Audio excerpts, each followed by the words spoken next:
لنفتنهم فيه ومن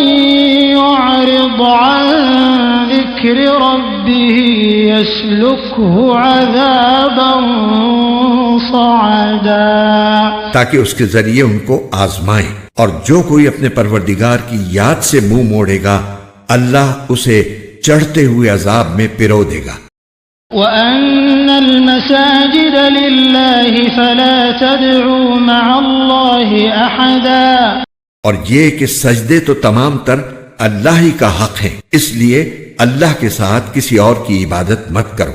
وَأَنَّهُ لَمَّا قَامَ عَبْدُ اللَّهِ يَدْعُوهُ كَادُوا يَكُونُونَ عَلَيْهِ لِبَدًا، اور یہ